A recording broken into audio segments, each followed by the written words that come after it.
Low Income Housing Energy Assistance Program, or LIHEAP, by Kristen Kovarik. This is about Energy Services Incorporated of Wisconsin, which is the place that I work at.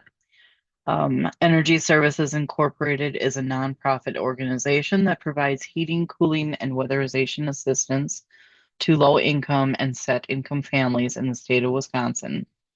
Using Low Income Housing Energy Assistance Program, LIHEAP funding, from the federal government and public benefits from their state, our job is to evaluate and process applications for Heat for Heroes, weatherization, and crisis assistance situations across the state. Applications can be completed online, over the phone, in person at several different offices in Wisconsin, or at other state-approved sites. Energy Services Incorporated works closely with social services departments such as the Housing Authority, Aging and Disability Resource Center, Veterans Affairs offices, and other community resources such as food pantries, thrift stores, and churches.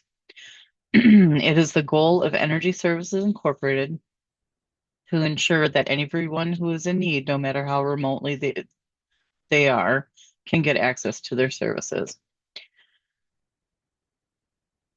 According to Larson et al. 2022, climate change is directly related to global extreme heat events. In the United States, extreme heat events, also called heat waves, now kill more people on average than any other weather-related causes. And the need for home weatherization in the form of proper roofing, insulation, air conditioning, and renewable energy sources is great. In 1995, 739 people in Chicago died due to a heat-induced power outage. According to Carrion and Hernandez, 2024, there are 30 million households, or one in every four, that are energy insecure. This means they have to choose between paying their energy bills and other basic living needs, such as food, shelter, and medication. Minority groups are heavily impacted by energy insecurity, especially low-income groups, renters, and Black, Indigenous, Latinx, and other people of color. This policy assists those in need with direct pay benefits for their heating and cooling needs and ensures that they live in a healthy, comfortable, and safe environment. This program steps in to stop disconnections and assist in getting the power turned back on for millions of people. Extra assistance is available for families who need updated equipment, such as furnaces, water heaters, AC units. Um, Federal funds from LIHEAP are distributed to each state. It is up to the state to determine how these funds will be distributed. Some states have extreme heat, such as Arizona, while others have extreme cold, such as Wisconsin. In Wisconsin, fuel oil is expensive, and company policies usually require a certain number of gallons to be delivered at one time, and they can get very costly. If a family cannot afford the hundreds of dollars in delivery costs, Energy Services Incorporated can assist. This also helps those who have just suffered with a major change of life, such as a job loss, divorce, or loss of a main monetary provider. High energy costs and several plant closings in the past few years have made this a vital program in our community. There are gaps in the program. The unmet needs would be those who are above the 60% poverty rate of the area and do not qualify for assistance. While the threshold guidelines for assistance are higher than those of food share, and we also do not count assets, the income limits are still quite low. For those just making a bit too much to qualify, but may have poor credit, no credit, or no means of getting help to replace a costly furnace or AC unit, there's not much help in the community. Some criticism is that the programs are typically run seasonally with a focus on the winter months, while energy bills are monthly all year round. Other issues are in the application of the program, such as the need to cross-enroll, deem certain households categorically eligible if they're eligible for other federal programs like food share, Medicaid, stuff like that, they should automatically be approved for this. And they're also looking for improvement of program efficiency while increasing the number of households being assisted.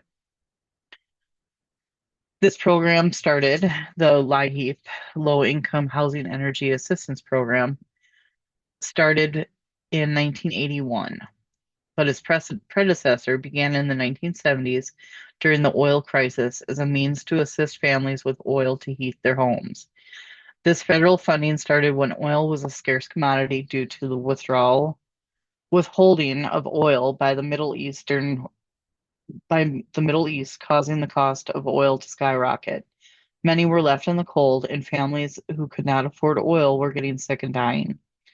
The government saw there were many in need, and started to offer vouchers for heating oil.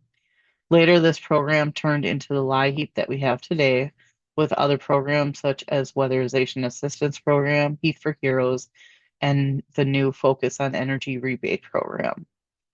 As this started as an assistance program designed for cold weather, it is still mostly seasonally based. In states where hot weather is harsher than cold, this fund does not help as much with electricity as it does with heating fuels and misses the mark. The federal government puts up billions of dollars each year into funding this program. There's research done on the very real trend of global warming and how it is affecting our environment. There is research on the benefits of having a comfortable living environment that shows how vital it is to be able to control the temperatures of your home.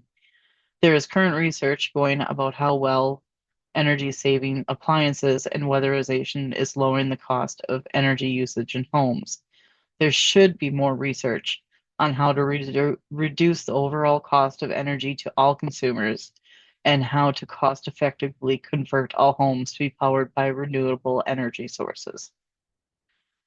According to the NASW 2025, Social Work Disposition Number 6 states the social workers should promote the general welfare of society from local to global levels. With the implementation of LIHEAP in 1981, the federal government has done its best to diminish the hardships that high energy costs have on low and set income households in the United States.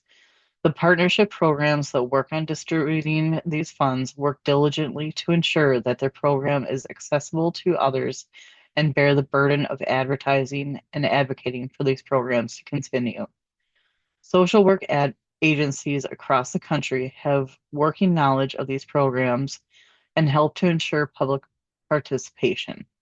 During emergencies, Energy Services Incorporated has their own crisis team to assist with disconnections, emergency repair, replacement of furnaces, water heaters, and air conditioning units while funds last. The outcome of research is how this program has been able to last over 40 years. In the micro, meso, and macro levels, there are social advocates who assist by administering funds, advertising the availability of this program, promoting fundraisers and community outreach events, and finally lobbying our government for the safeguarding of this vital program.